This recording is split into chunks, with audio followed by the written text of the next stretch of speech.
What's up YouTube? Today's video we're going to be talking about native versus non-native code when it comes down to mobile development. So if you're new to the channel, make sure you hit the subscribe button below.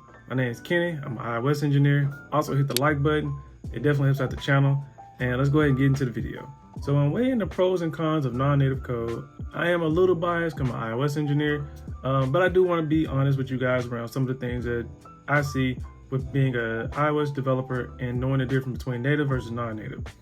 So the first thing I'll say is native code is a lot quicker.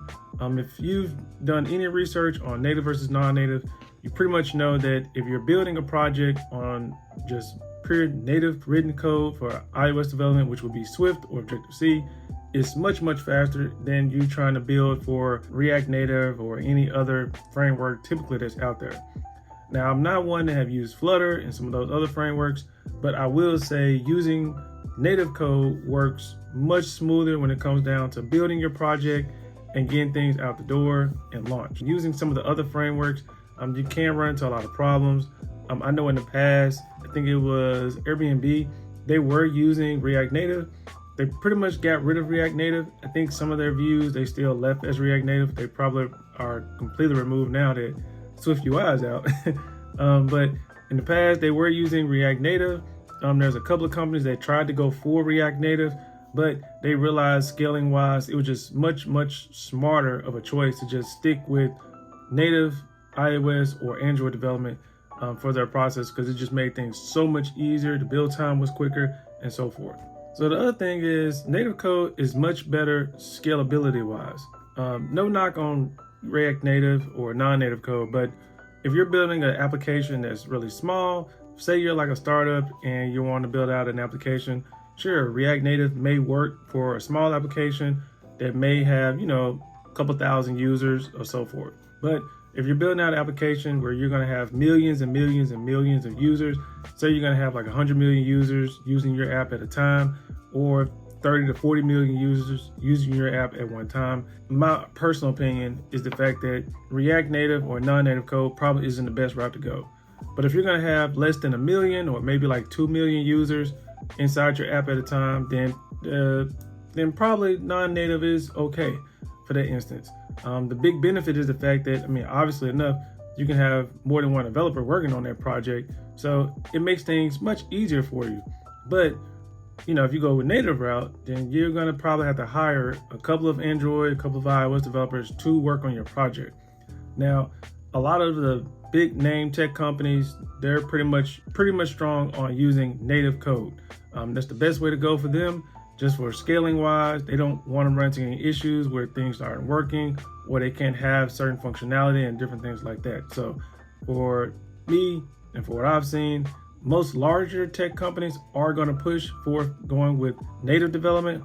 Some of those startups and smaller companies, especially some companies that may be like, grown overseas or things like that, they may have a push for React Native or non-native code. So there's another big benefit with going native.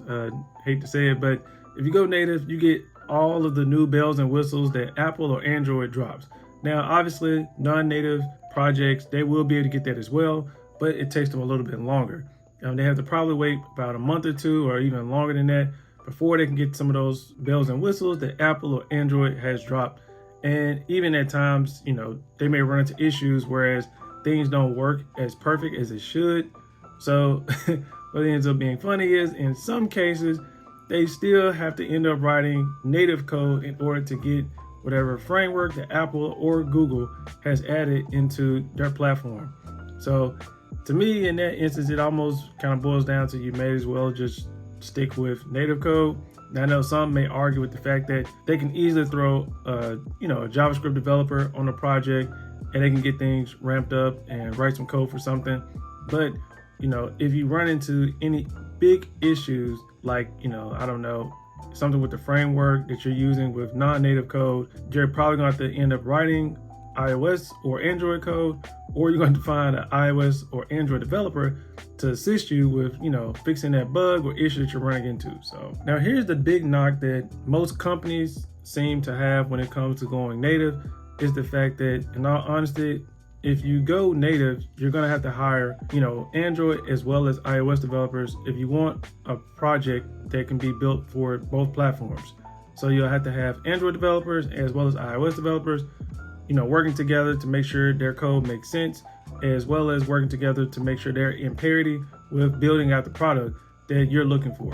Whereas if you have a, React Native developer, non-native developer, building something in Flutter or whatever other platform, with that, you can just have one developer, and that developer can build an app for both Android as well as iOS.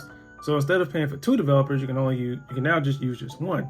But again, there's trade-offs with having that, because certain features, certain things you may want in the application, even the way the app may look and feel, it may not be the same. Whereas if you go native, it's going to look perfect.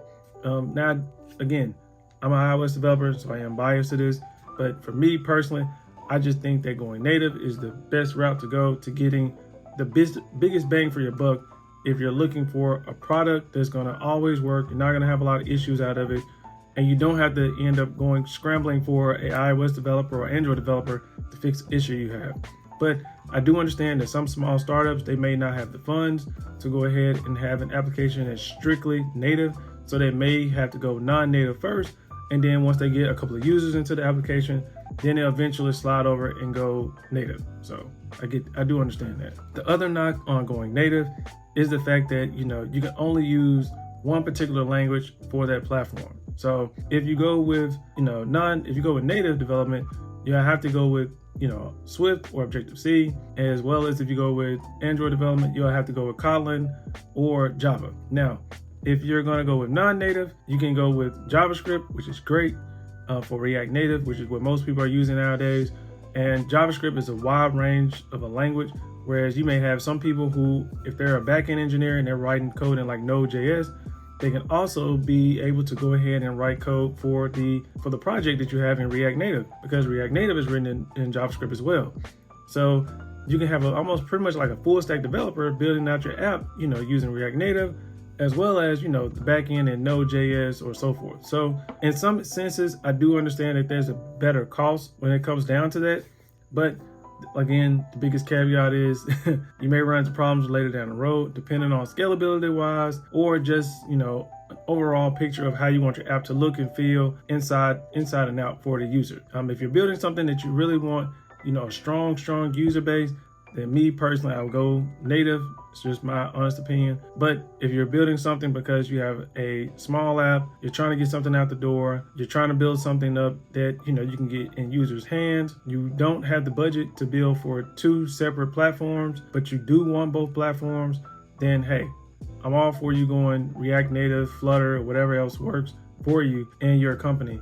But again, personal opinion, I will always go native, and that's just my 2 cents on that. So I want to thank you guys for watching the video. That's pretty much it when it comes down to it. There are other things that you can weigh the pros and cons on when it comes to native versus non-native code, or just building out a product. But I want to thank you guys again. Make sure you hit the like button, also hit the subscribe button.